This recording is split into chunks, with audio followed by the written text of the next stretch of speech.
You're listening to BQN. Assimilate the audio.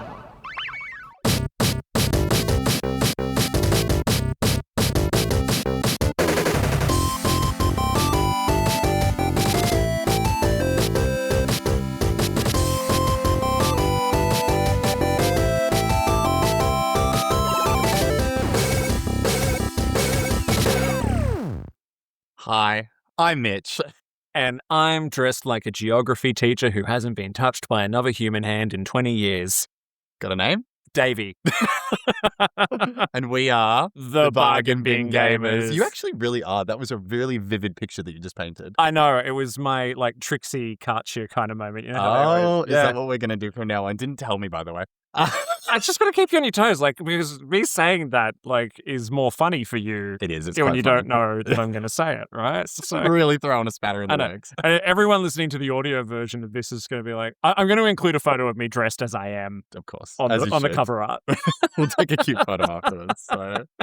Anyway, this is the YouTube show, podcast, and occasional Twitch stream where we put the gay in gaming. While also looking after your hip pocket. It's well looked after and secured and tight. And sometimes bulging. Sometimes bulging. Not yours, because you just paid your rent. Yeah, sure did. Now I have somewhere to starve. Thank Yeah, God. yeah. Sheltered from the elements, even though my apartment is freezing cold. Yeah.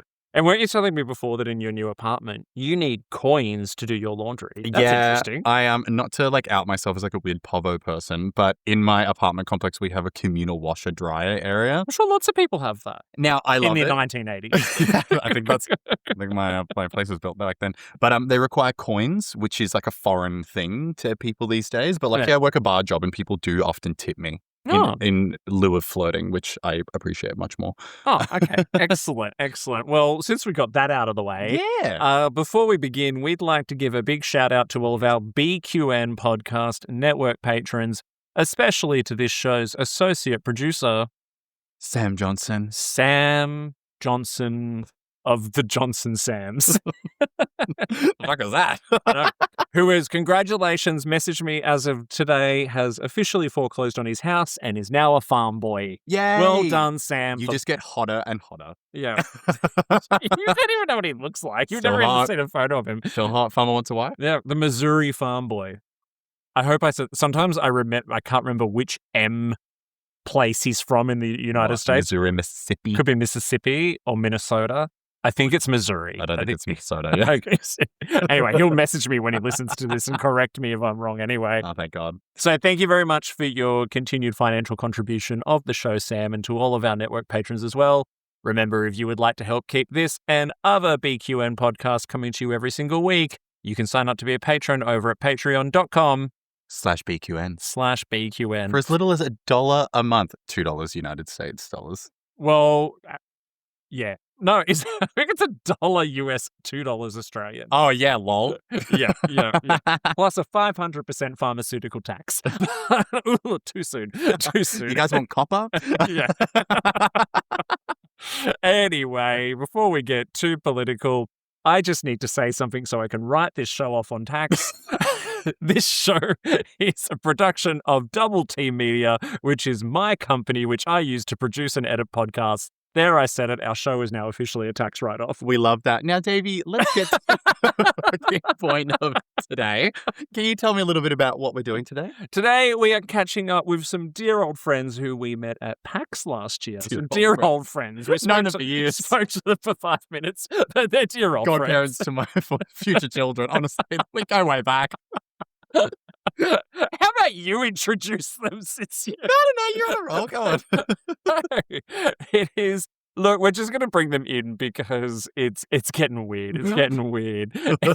We have got Tex and Niosis, who are the developers of the, soon-to-be indie hit. It's just a demo at the moment. Soon-to-be indie sensation, Key Fairy. Hello, how are you both?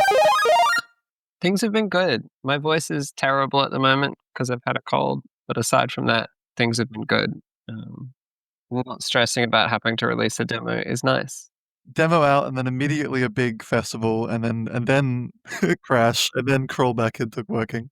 On the whole topic of festivals, I mean, we met you at PAX last year and got a little time on the game. And you've actually been sort of shopping the game around a little bit. We saw you on I think it was it called the Fluffy Games Festival on YouTube? Frosty Games Festival. Frosty Games Festival. He was 50-50ing it pre the recording. It's because it's the Australian version of the Summer Games Festival, and then during the Summer Games in Australia, it's a little bit more frosty. Colder. Right. Although it's not really that frosty in Queensland. No. It's pretty hot. Like a mild. I was going to say, where would the frost possibly be in Queensland? But yeah. I should have remembered Frosty because all the pictures were of like soft serve ice cream cones, but I still said Fluffy. Oh, well. So anyway. And you also did the Queensland Games Festival. Like We did. You've been on tour. We won an award at the Queensland Games Festival. We won People's Choice. So winning awards, you're showing up all over the place at literally every festival, and you've released a demo for Key Fairy. Obviously, we've yapped on a little bit about Key Fairy, and we haven't really kind of introduced to our audience what is Key Fairy. So we always like to ask this of devs when they come on. What's the elevator pitch for Key Fairy? It's a hand-drawn, folkloric pacifist bullet hell. That's the elevator pitch. You're playing a pacifist fairy dancing through the forest and trying to evade monsters and calm them down. Sounds like a Saturday night, honestly. Mm. Sounds like fun. Weirdly, a large amount of people are like, oh, that's just like me. I'm also a little fairy in the forest trying to make friends with monsters. How long has Key Fairy been a thing for? It sounds like you've been working on it for a couple of years. It started actually like way back as a university project. And then spontaneously, unexpectedly and delightfully, we ended up getting some support from it from our local government and then the Australian government. And we've been working on it since then. So it's had like about a year and a half of full-time development so far. Yeah, no. So we started the project because the projects on offer at the university weren't really what we were interested in. It was all industry projects working with all these weird companies. And we wanted to do something that was fun and indie.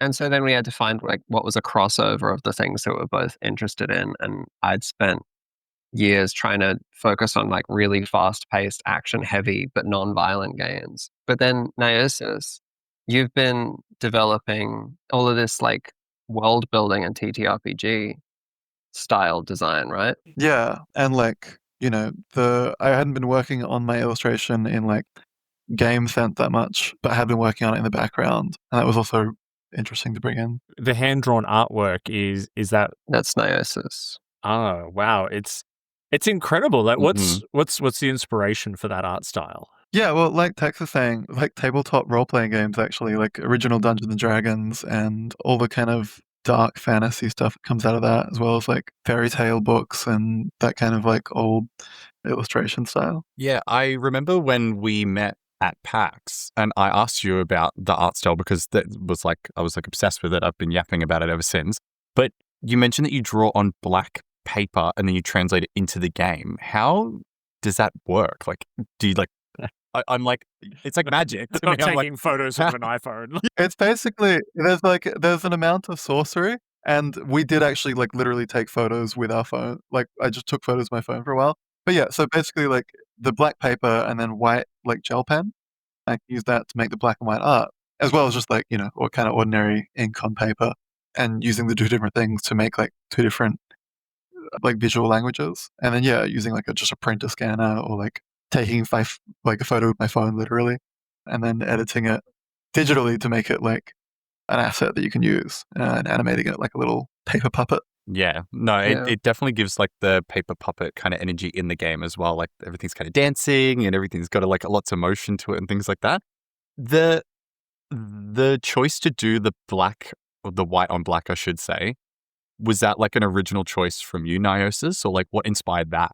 Because it's very distinctive. It is very distinctive, yeah. It's a combination of two things. One thing is that it's inspired by like 1-bit games. We're inspired by a lot of those retro black or white games, all pixelated. The other reason is when we first started the project, did not like coloring. If you look at every single sketchbook I've got, it's just ink over and over and over again.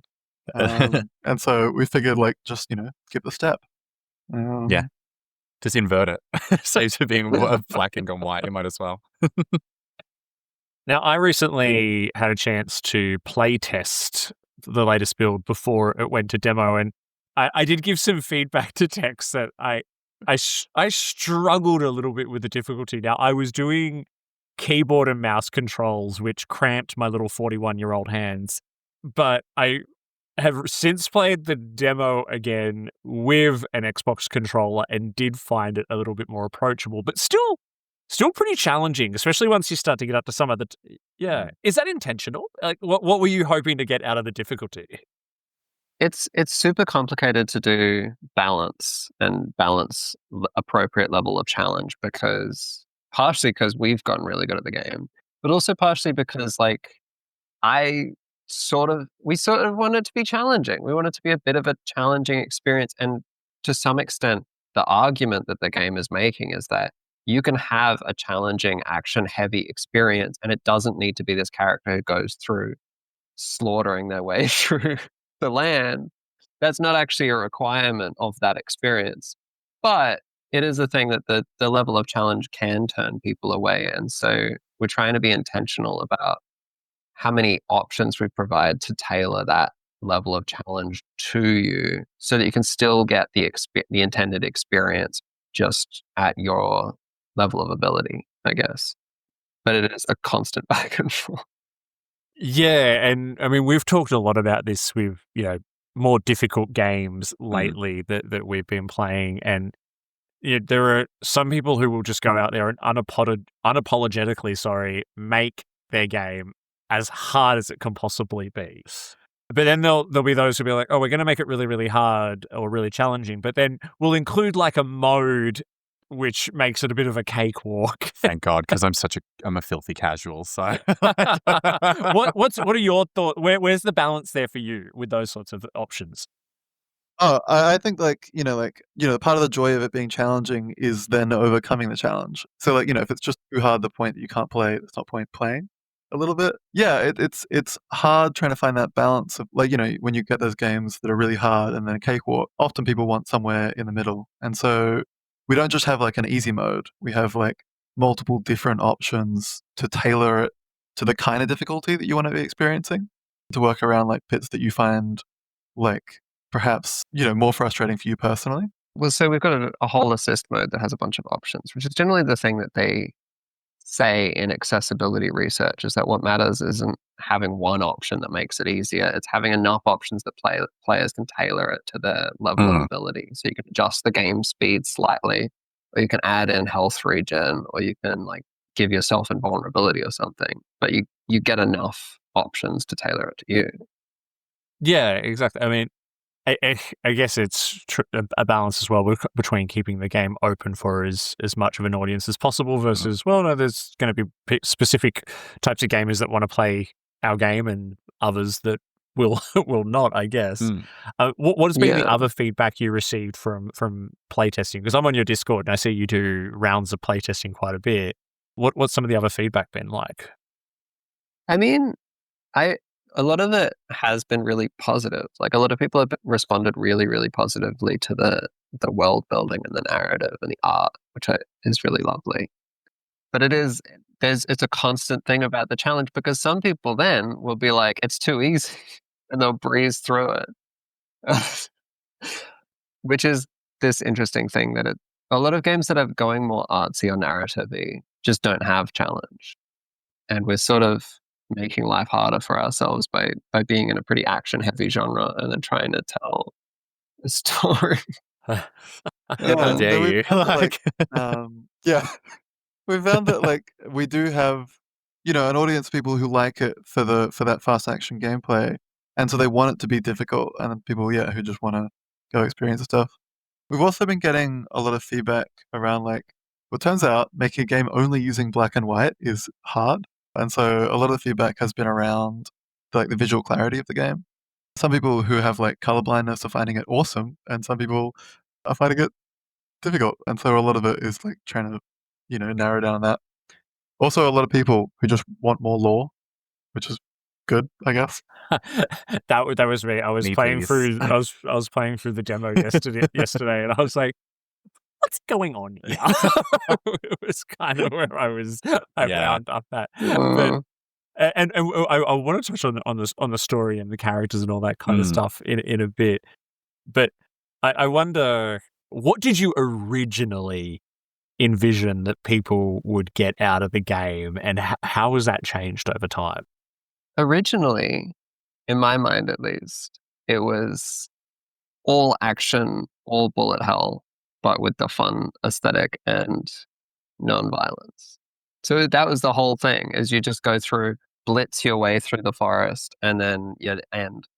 And there was no dialogue and no story. I pushed for ages for there to be no dialogue system. I really didn't want to have to write dialogue. But the dialogue is so funny. Yeah, it's super cute. That was one of my favorite parts when I was playing it. I remember saying it when we interviewed you the first time. I was like, who comes up with these jokes? Because they're funny. Tex is like, no one's talking. No jokes. They talk gibberish and you fly past them and they want to murder you.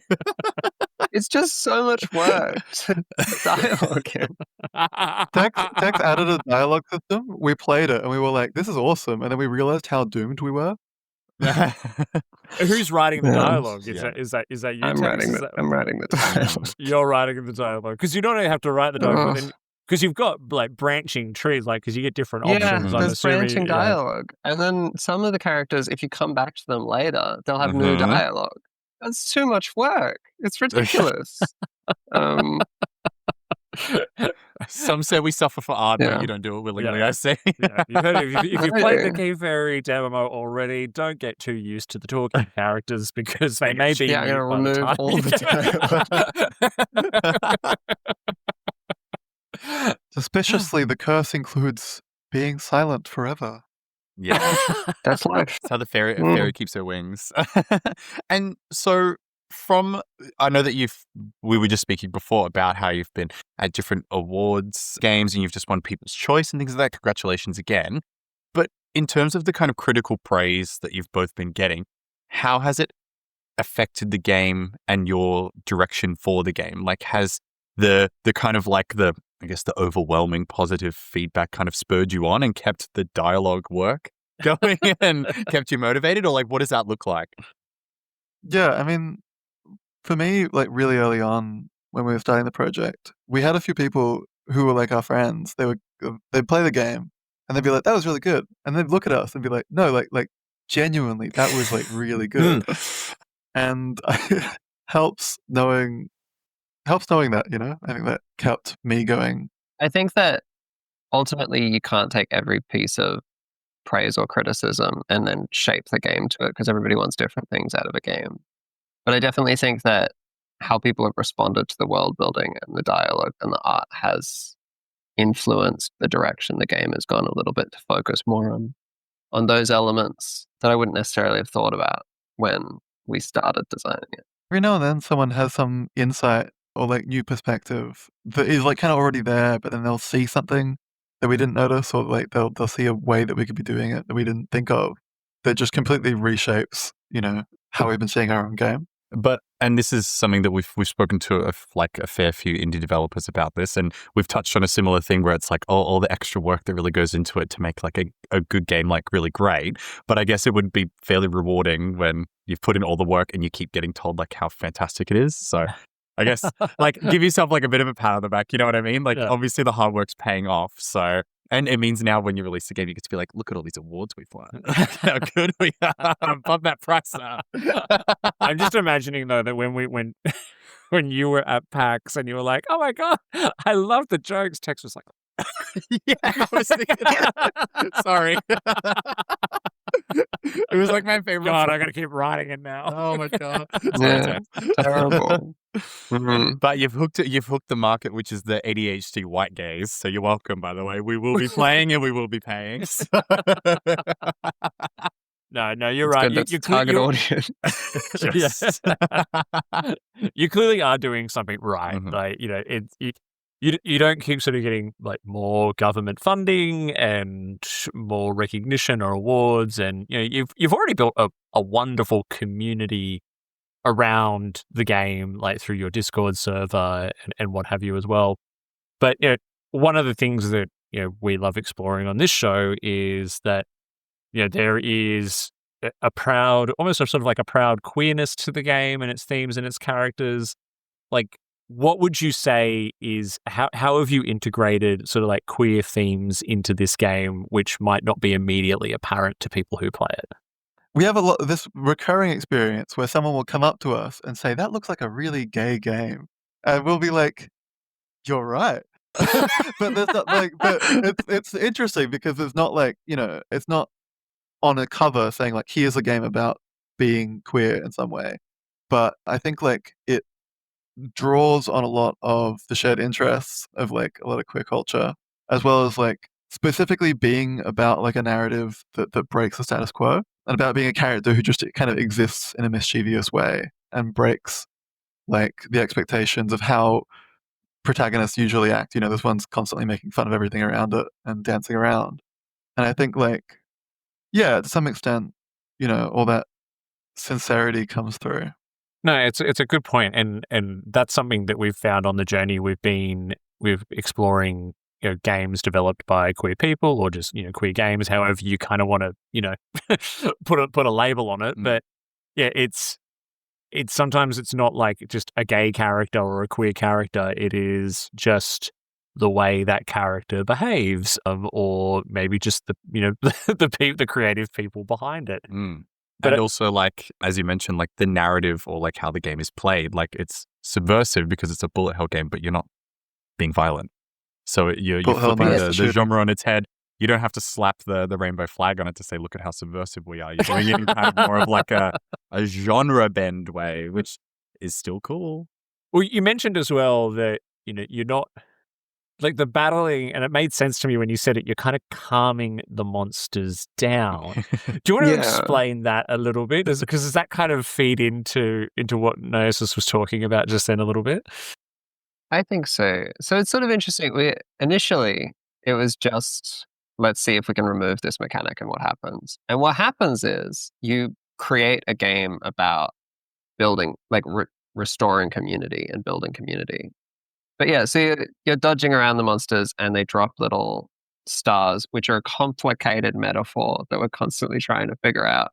Is like that their soul? I don't know. I was hoping you might explain it.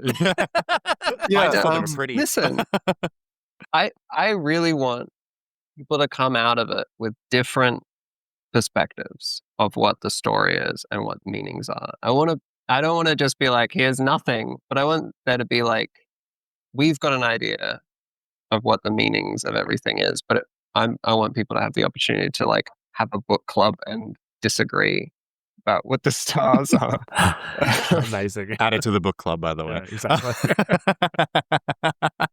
To me, the stars represent like people aren't violent for no reason, and there are a lot of complicated reasons that are outside of the scope of what we could talk about in our game.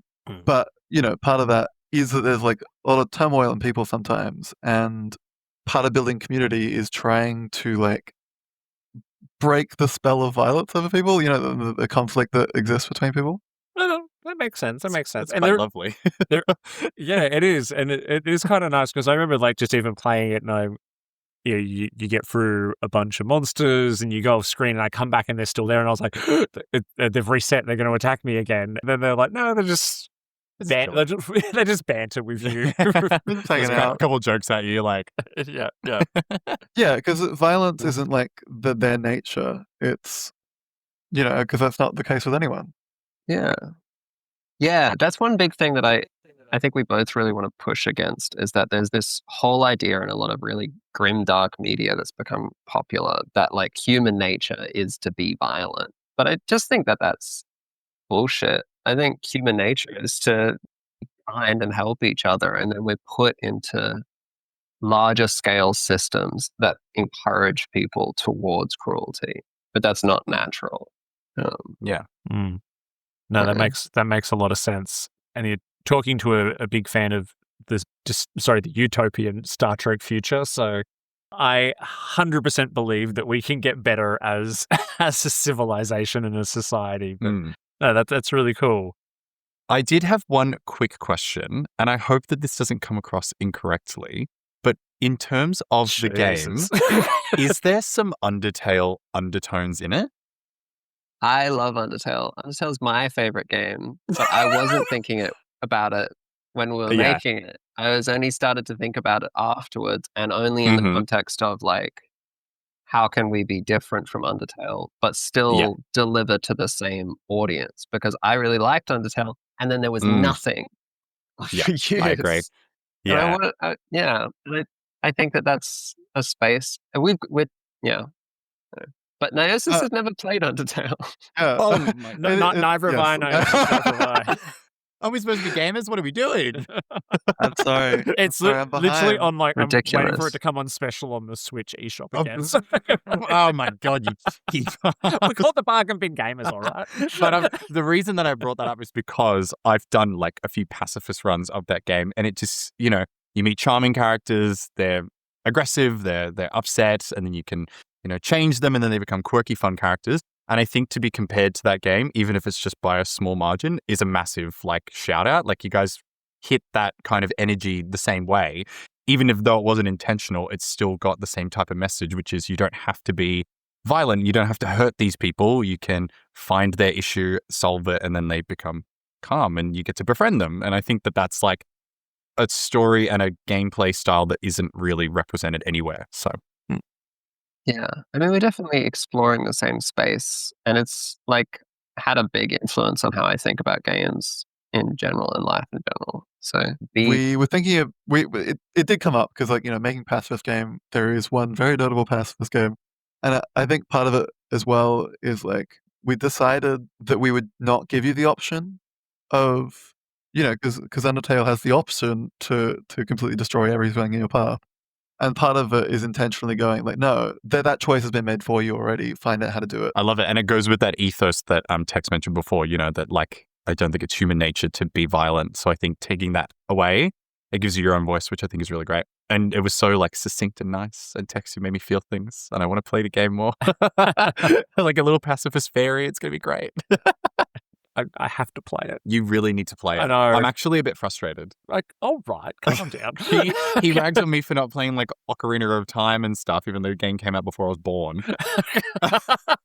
And Undertale came out a decade ago. There was a 3DS version of Ocarina of Time when you were more than capable of playing it. So anyway, it's not what we're here to talk about. Sorry, we're getting off topic. This is very nice.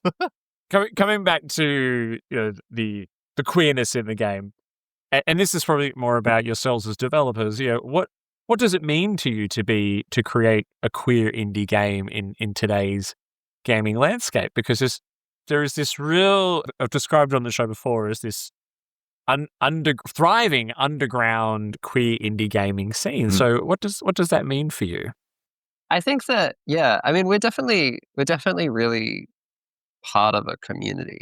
I think that in Brisbane, there's the Squiggly River community, and there's just everywhere you go, it's really easy to find the queer community at every event we've gone to. It's been really nice, and I think we feel that as well with the players when they come, and there'll be this whole community of queer players who connect with the game on a different way than you would with something that you can't relate to the creators as much. Squiggly River is the local Brisbane weird artsy indie dev community, and it's got a lot of queer representation and support, and it's influenced everything that I've made since I started going to it. It's been just a big part of how I think about game development and community. Well, that's something I've noticed since we've dived into the indie scene, especially the queer indie scene, is everyone kind of knows each other. People will be like, I know other people will come on the show and be like, oh my God, you spoke to Niosis and Tex. Love what they're doing with that game. We've spoken to different people who are in like the Game Boy homebrew scene, and they all know each other's work as well. Yeah. But they all support each other's work too. Oh, the small queer community. But it's global as well. Yeah, like, sure, we're it talking to very much is. people Yeah. all over the world for this. Yeah, it's so true. Yeah, it's weird how the more that we're getting involved in it, just discovering this whole world that I didn't even know existed beforehand. And I think like everyone was helped by someone else, and everyone now therefore really, really wants to share as much as they can.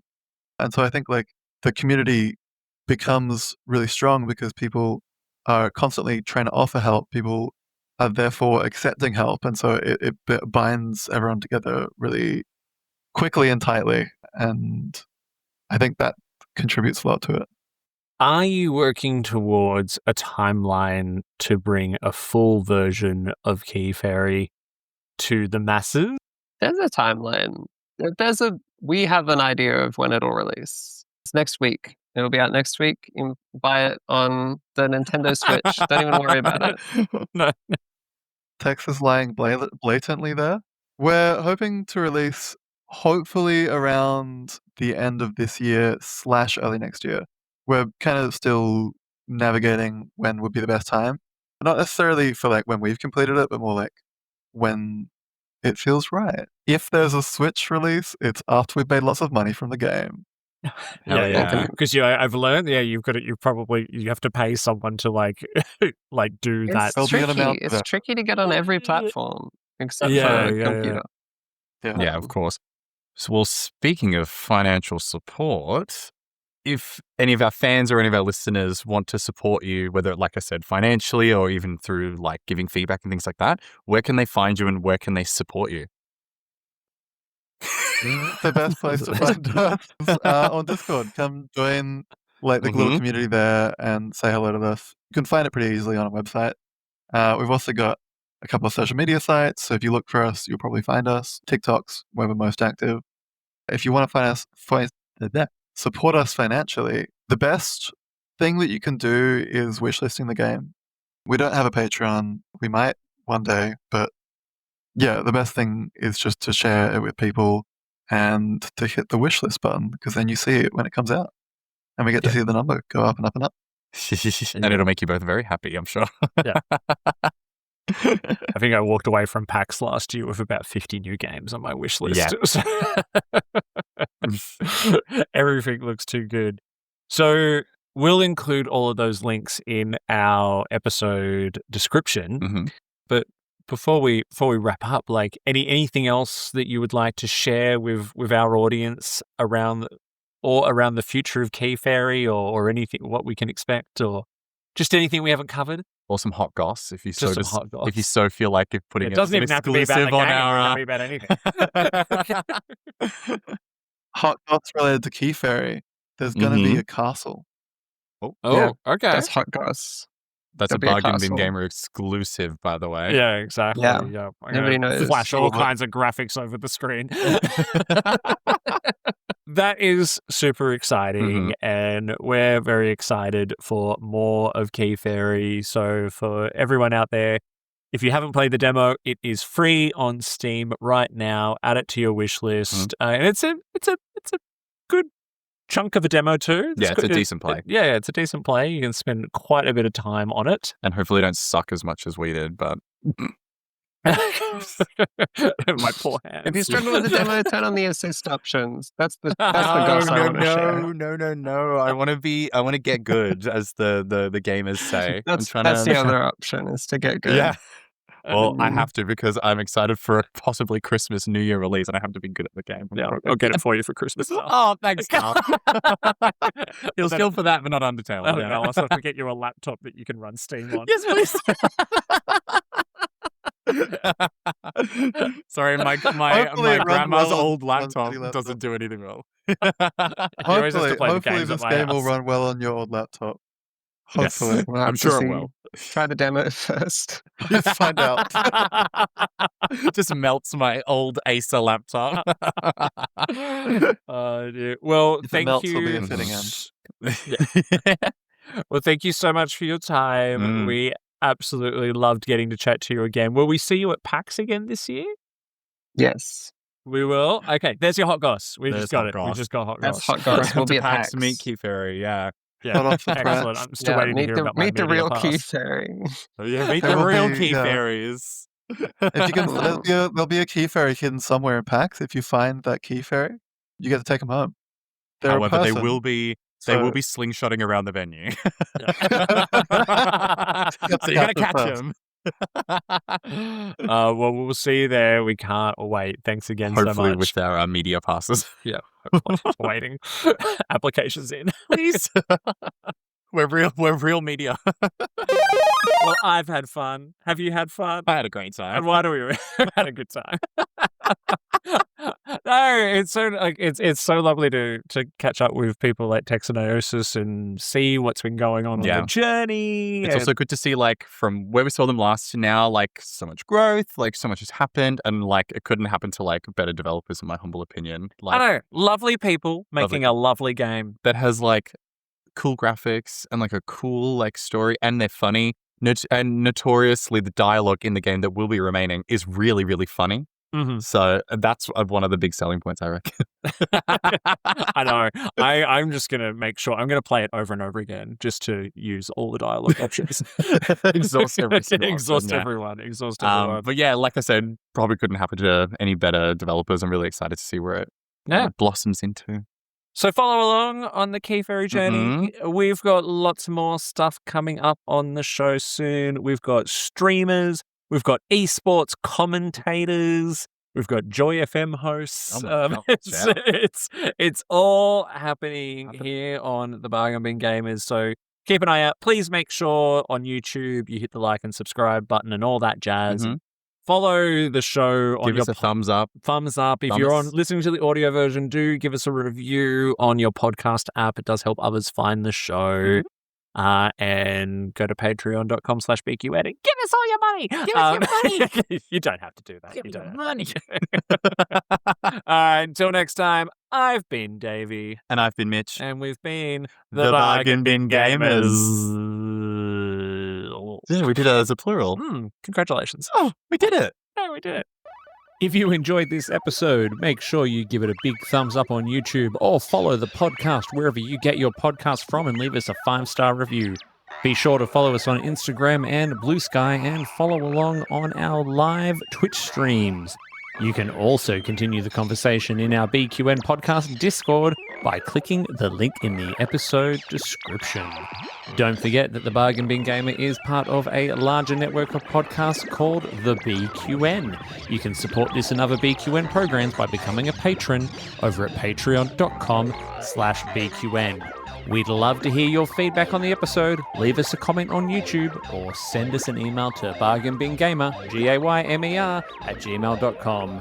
Until next time, au revoir.